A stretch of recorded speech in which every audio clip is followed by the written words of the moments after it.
Hello, everybody. This is Jack, and I am here with Anya Grace, who is a spiritual mentor, feminine energy coach, and the founder of Elevated Women. And we are here talking about feminine energy. I've invited Anya onto the channel. We are friends from a while back, and I wanted to give a different perspective on feminine energy because it's something that comes up and people want to know what is it and why you might need it. So if you've had any of those questions, I think this session is going to be really valuable. So Anya, welcome. Thanks for being here. Thank you. I'm so happy to be here with you. Yeah. So I want to start just with a question to you as to what has drawn you into talking to people about this. Why has this been an important piece for you? Yes, I would say like most people who find themselves passionate about something, it definitely was like a personal Yeah. um, challenge that I experienced earlier in my life. And when I entered the world of studying the divine feminine wisdom and really applying the principles into my life, I remember having the same fear that so many women that come into my community have, which is I'm afraid that I'm not feminine enough or I'm too Oh, masculine interesting. Yeah. is a big one. And I had that.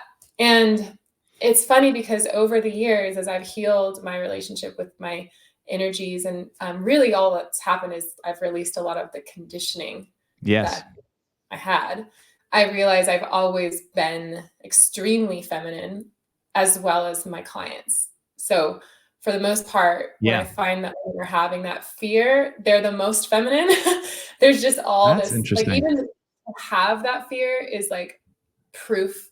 Like to worry about that is such a sign that your heart is, it's hard to describe. It's just like, to me, I see it as actually a sign of your Yeah. femininity. And there's Yeah. just layers of like the vulnerability of even having that fear is a sign of your femininity. Yes. There's just layers of programming. Yeah. Yeah. That makes total sense. So if someone's come into this conversation new, right, or maybe they've just, I don't know, come from some out of space civilization and they're coming down to Earth and they're like, okay, so what is feminine energy? What would be like the simplest way or just one of two ways to start someone thinking about that? Yeah. Um, well, it is helpful to look at it in terms of like masculine, like, to compare it to Yes. masculine, say, and like the differences between men and women. Of course, there's like a range of different expressions, but it is helpful to like look at the distinct polarities of masculine, feminine, male, female to begin this conversation because we Yeah. are different. We are very different from each other. And although there is like a spectrum, there are extremely feminine expressions and extremely masculine expressions. Yeah. I like to give some examples of like those far extremes. So, for example, men, the masculine energy is penetrating. We Yeah. can look at our like bodies and the way that we're Yeah. built and like what we've been given. Masculine energy is direct, clear, straight, literally straight, Yeah. forward in movement and motion, penetrating, and the feminine is, and like the male body is Yeah.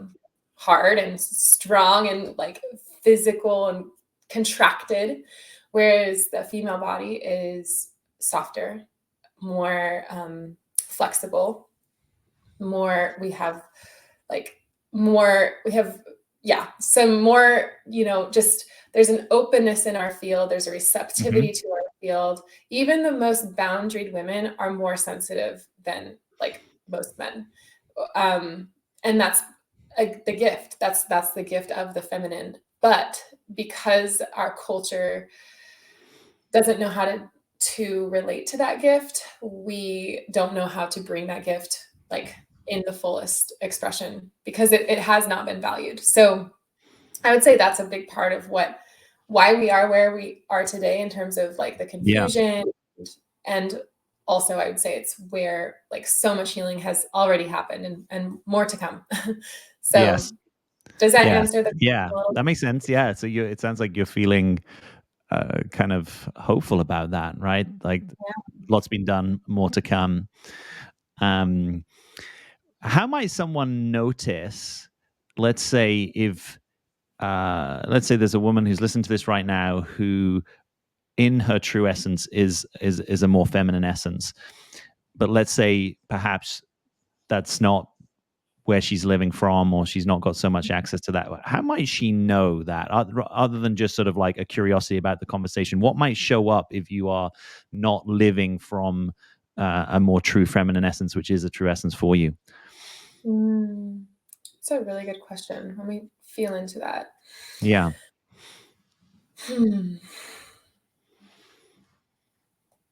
I think stress is a big sign Yeah. that we're not living in our feminine energy. And a lot of that has to do, sometimes we can feel victims to it because we can feel like, especially if you're not in a relationship or a partnership, can feel like everything is landing on you, and that is true in many ways. Like there are roles that our masculine partners may play in our lives that do make our lives a lot easier. But I would say that actually owning that and accepting that is one of the steps to attracting it, and claiming that how do I say this? It's, it is important, obviously, to like keep up with all these responsibilities if you are single, for example. Yeah. And I remember talking to a good friend of mine, and she was talking about like right before she met her partner, she utterly refused to change the light bulb. She was like, I shouldn't be doing this. I don't want to do it. I don't want to do it. I She was don't like living in to the dark. Yeah. And it's kind of like, if you can laugh at the things that are harder for you and let there be a void for those things in your life, Oh, wow.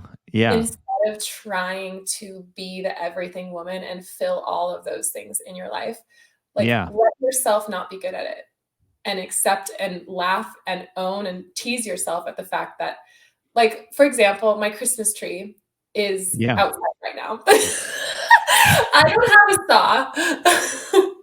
Yeah. And I'm letting my Christmas tree be there because I'm going to have a male friend of mine come and chop it up.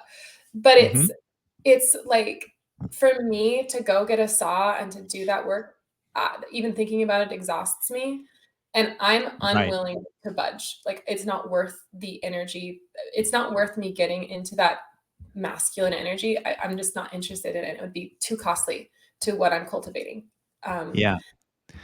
That makes sense. So there might be some clues in what's, say, like most stressing you, or just feels like it's not really an alignment for your sort of truer expression or essence.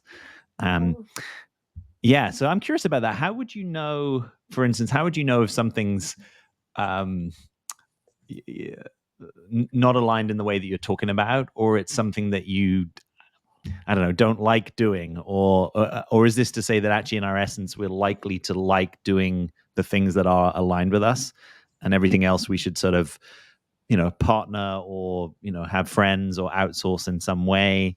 Because obviously modern and postmodern lives are very complex, right? It's like, I sometimes think about this. If you're someone that's living on your own, it's like, this is a lot just to, like, between the light bulbs and the trash and the garage and the lawn and the this and the that. It's just, and that's just one domain of your life. And we all kind of still want to, travel and relate and have our own business and feel expressed and spend time in nature and have a meditation practice. And, it's like the expectations that we have on ourselves, I think, for a kind of, modern, postmodern life are a lot. So I think there's something refreshing hearing you say, yeah, you don't have to be good at everything, and sometimes it's okay to leave a bit of a void.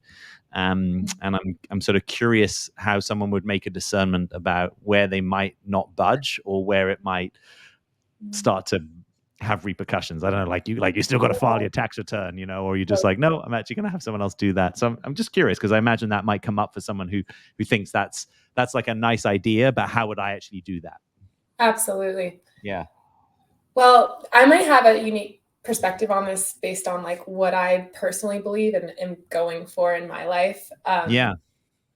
I believe that there are people, like there's a great quote. What is his name? He's a coach. I'm forgetting his name right now, but I'll probably remember it by the end of it. But Yeah. He said, it does not matter what you attract, it matters what you allow. And I think that's really important, especially with all the talk about like the law of attraction and manifesting. Yes. Like my clients, as feminine as they are always beating themselves up for like they're doing their best, they're trying to apply they're showing up all the time, but they're still attracting hard things and Yes. still feeling like they're making big mistakes, and then they're beating themselves up because they're feeling like they're failing on the spiritual path. And that is not, so is there kind of 2 points coming into one? I'll bring Yeah. it together. But the reason I'm bringing that up is, so setting that aside, because that could be a whole conversation. But the reason that this quote is important is there are people who allow Yes. misalignment in their life, and that's their normal. And then there are people who don't allow misalignment in their life, and they've made that their normal. So I think there is a range and a spectrum of, some people will have a very big tolerance for things that they don't like to do, that they just think is like what they have to do in this life. But then like with me, I've slowly been committed to shifting into a reality where I'm actually committed to everything being in alignment. I don't care how long it takes. I don't expect perfection, but I do believe it's possible that 90% of the tasks that I do in my life aren't unsatisfying. Or the people that are in my life and the relationships that are in my life, like I'm allowing only a high standard. Yeah. And there's like a grace period of transition. But so I think that it just depends on the person, what they are allowing and what their belief systems are. But we can all choose to believe that we can actually have, impeccable alignment in this lifetime. Yeah.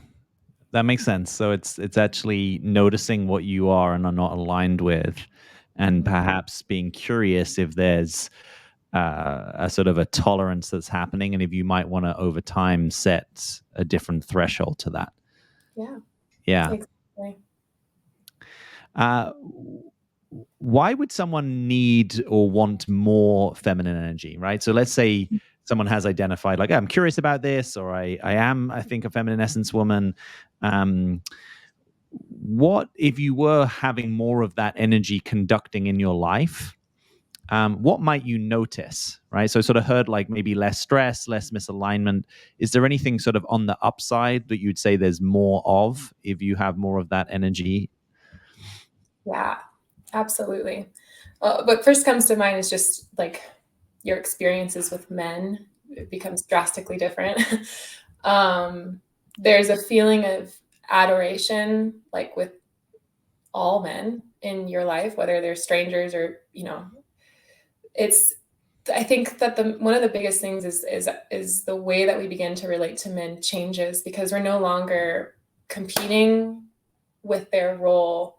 We actually like get to pleasurably enjoy our role, and then we get to experience their charm and their flirtation and their leadership and the way they make us laugh and the joy that they bring, and all these things that I would say come out when they actually have the opportunity to provide that to a woman who's receptive.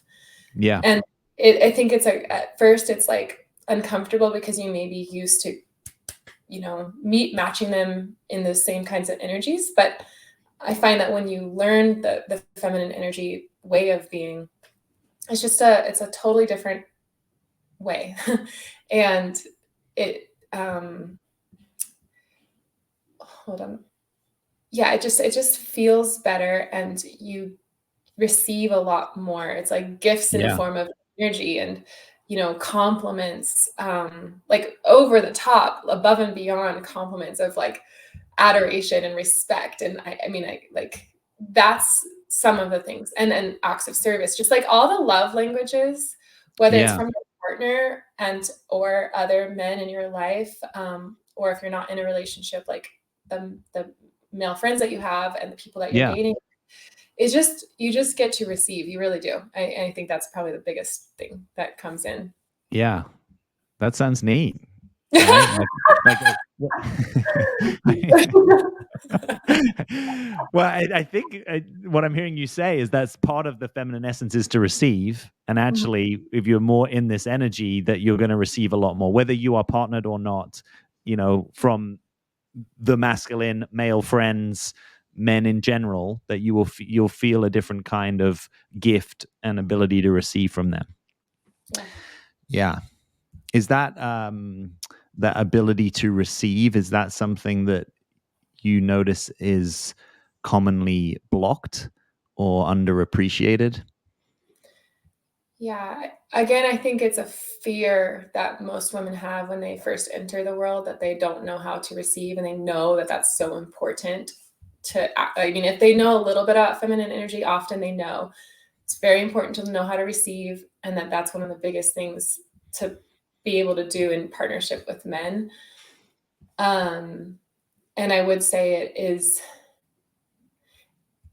where this comes into play is, I think one of the biggest blocks to, as women, us embodying our power and our feminine energy is we don't feel worthy. Like Yeah. we come up against our worthiness, and especially with the way like our culture is set up, we're not necessarily used to receiving at that level from men. So we are used to doing it all ourselves and proving Yeah. ourselves. You know, that is very real. And I'm speaking from experience of like dislodging myself from that programming and like finding my true value. Yeah. I think that's probably the biggest thing that blocks us from receiving, is that we're not used to it, and we're not used to it, so it feels uncomfortable. Like, Yeah. if someone's going way out of their way, like my male friend right now is editing an article that I wrote, and I just asked him, and I was like, I see it now as a gift. When I ask for support and I ask for help, Mm. I literally see it as a gift, and I'm bringing out the best in men, because I'm giving them opportunities to be in their masculine, which is incredible for like their psychology and their body chemistry, and it does so much. So I think that's like one of the gifts of learning how to receive, but it definitely comes down to like feeling worthy, getting Yeah. used to it, which can be a journey. Yeah. Yeah. That makes total sense. Do you ever get uh, pushback from a more feminist sort of perspective, right? That might say something like, yes, men and women are different, but they effectively have a lot of the same capacities. And in a sense, we want to encourage young women to be able to fulfill on their capacities, whatever they are. And is it possible someone could be hearing this and sort of think, actually, no, I don't want a guy to change my light bulb. I can change my light bulb. I can Mhm. basically do any of these things. And so is there, do you get a pushback to that? Do you have a kind of a way of answering that concern that people have? Yeah, I I do. um, I think that for the most part, I don't really engage in that kind of conversation, because it's like, I was a part of the program once, and they talked about like closed pistachios. Like, you may have a bag of pistachios, and like the majority of them are easy to work with. Oh But yeah, then I see what you mean. Yeah. there's always those pistachios that like no matter how hard you try, they're just not going Yeah. to open. So I find that if I read that someone's more of like a closed pistachio, it's not really worth. I don't have anything to prove. Like, Yeah. everyone's on their journey. So um I'm holding like a position in the polarity, like for the feminine, Yeah. standing for something that in many ways is actually going back to, I think that's really important what we've got through. I think we needed to be able to be financially independent, to Hmm. step away from like dependency on the man, because there was a lot of imbalance and not valuing it. Like, there was a valuing of the feminine, but there was also like a looking down on the feminine. And I think what is now like, and then we separated and all, like blah blah blah, like with the feminist movement and birth control and all these things, they're like, there's no longer this dependence on men, and that allowed us to really own our value, to see it fully. And Hmm. now we require not only to be seen for that value, and that value be honored, but also like be seen. The equality is important, and I think that that wasn't Yeah. necessarily there, but it's like, so now we have that. But now we get to reclaim, like, oh, I actually do like for myself personally, especially Yeah. as a producer in human design, like I like staying at home. I do. I don't, I like being, um, just my energetic makeup. Like I know how I show up the best, and what there's things that are scary to even say out loud, because I do feel that pushback, and I do feel Mm. that collective conditioning of like, no, don't say that you want to be a stay-at-home mom, like that. There is shame toward stay-at-home moms in my Yeah. like growing up. Like it was not looked up upon. Yeah. Like that's wild. That's really wild, that that job wasn't valued. So I think, anyway, it's a long story. Yeah. No, I hear it. Well, in a sense, we're in complex territory, right? So I'm just appreciating hearing you, the kind of the texture and the layers that you're bringing to this, and also the sort of like the both and maneuver, right? Like equality is really important. So let's be clear about that. But equality isn't the same thing as having to do the same thing all the time in the same ways, right? So you're also talking about complementarity, and I think you're saying something like being a stay-at-home mom has been undervalued, and actually that's kind of crazy because it's a really important job, and it might be that that's the most important job that someone wants to do, and how do we actually honor that and allow for it. And I think you're also distinguishing, maybe in the past there's been some unhealthy dependence upon men or the masculine role, and I'm sure there's still some of that, but we've perhaps moved collectively a step further forward, and so there's new possibilities to reclaim things that historically would have looked different if we were having this conversation. So yeah, I like the nuance of that. And one thing really quick too, like something I learned, I studied neuroscience in school, and my endocrinology class was my absolute favorite class. And Yeah. one thing I learned is that men actually have a higher level of cortisol that's Yeah. produced like in association with their testosterone. And Yeah. cortisol allows us to handle stress. So men are literally equipped and created with the ability to handle more stress.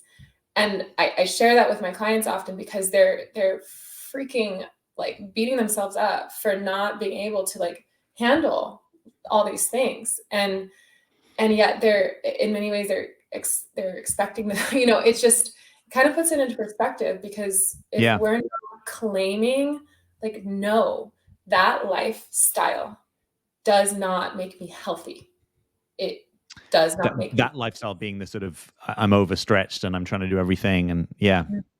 Yeah, not claiming like I actually want a softer, more feminine, receptive, supported life where I can literally focus on like giving my gift of love and energy and heart and nourishment and nurturing. It's like not everyone's going to value that or want to give that, but there are women who do. I believe that there are women who do want to give that, but are not Yeah. accepting it or are afraid to, because of the programming and conditioning. Yeah, that makes sense.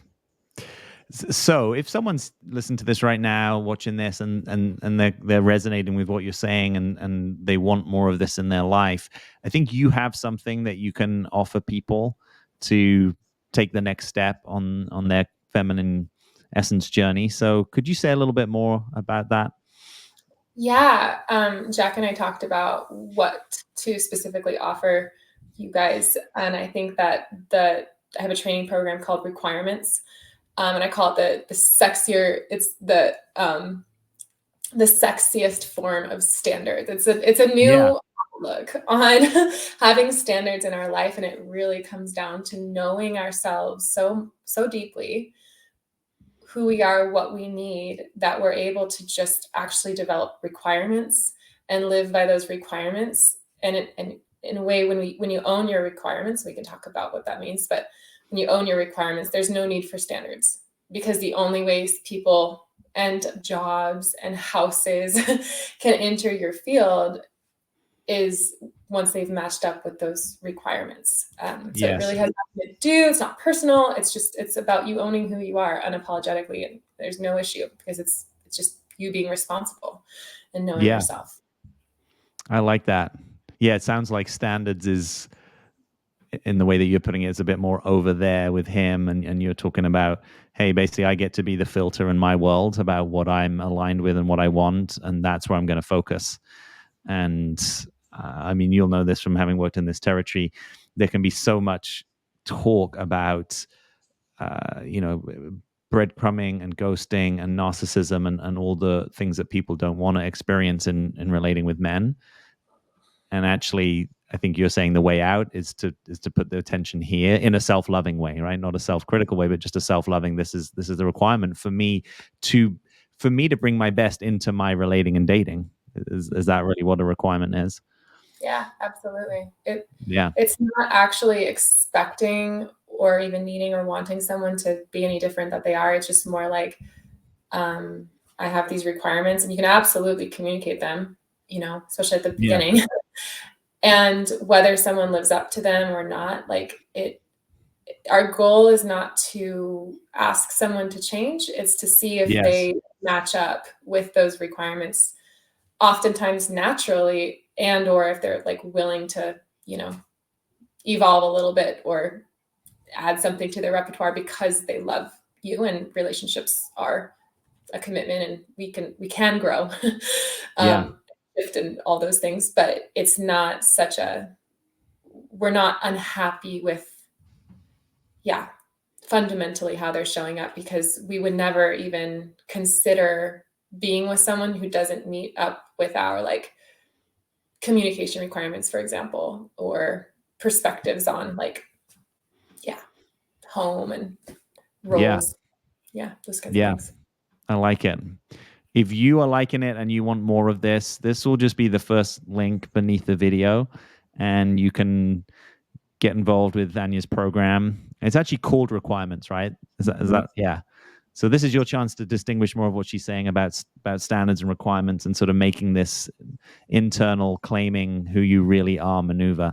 That's actually one of the things I really like about this, and I think it's probably where you and I kind of resonate in this work, is that it's so much about claiming ourselves, right, and our own authenticity, and where we're yes and where we're aligned, and having the trust, faith, authenticity to actually let the things that we're not aligned with go. But it doesn't have to be in a judgmental or rejecting way, but just in a, that's not really for me, you know.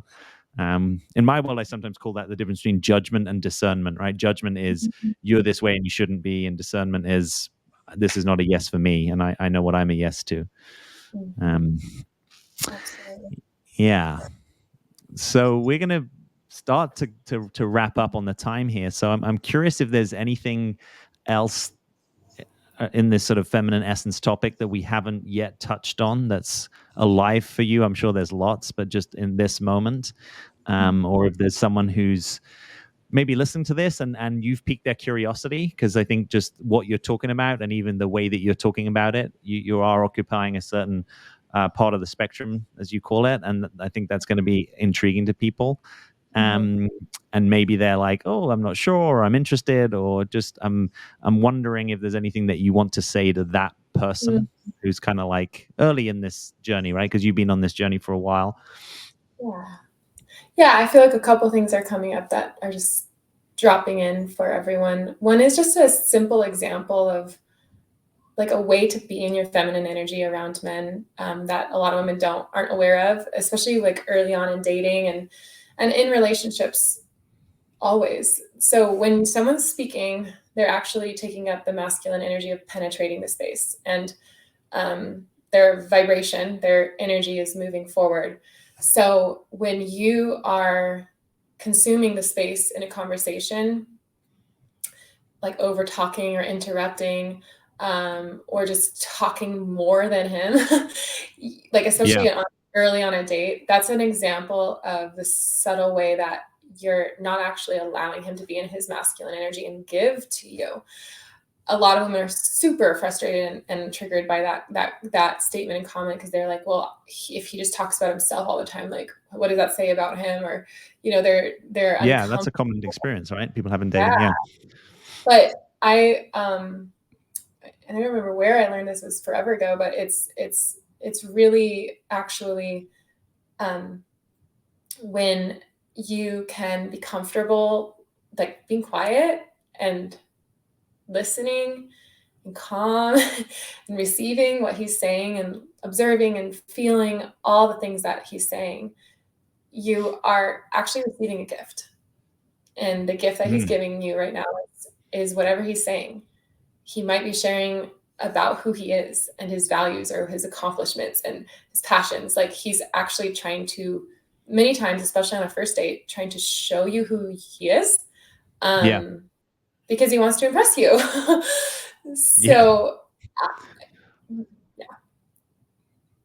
And that's like, so that's something I tried, and this, because Jack and I are like, it's more like kind of an interview, but it's something I'm so conscious of, like, with all men in my life, listening is something that I value deeply, because I want them to feel like they're someone where I'm someone that I'm not just going to cut them off. I'm not going to short their gift that they're trying to give. And if you keep doing that, there's going to be this subtle subconscious repulsion, because I mean, they can't really be themselves around you, to be honest.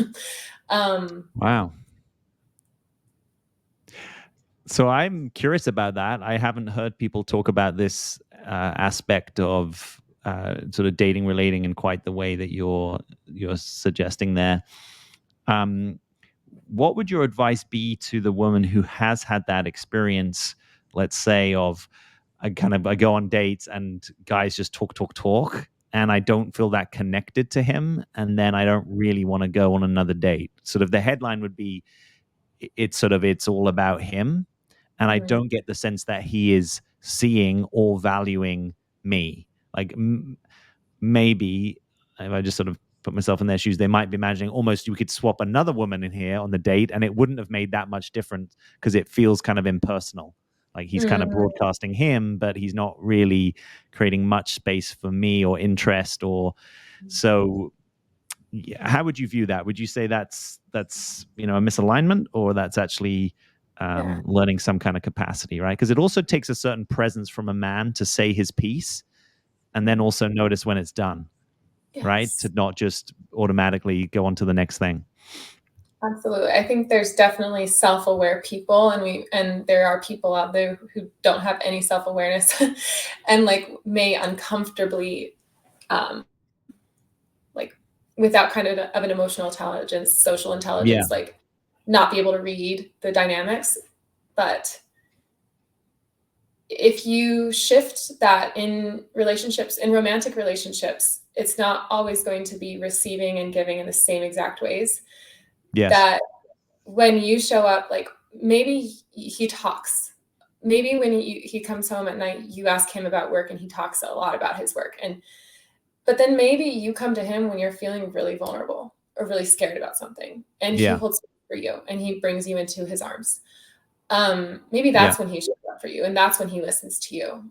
And it's kind of like not seeing it as tit for tat. It's more like, it's just like, the more that you can actually receive him in those beginning stages of listening, when you actually come to him with like something, you maybe need advice or his perspectives or thoughts on something, or you're genuinely upset about something else, like a friendship that's a conflict, he's going to feel so happy to give to you and listen.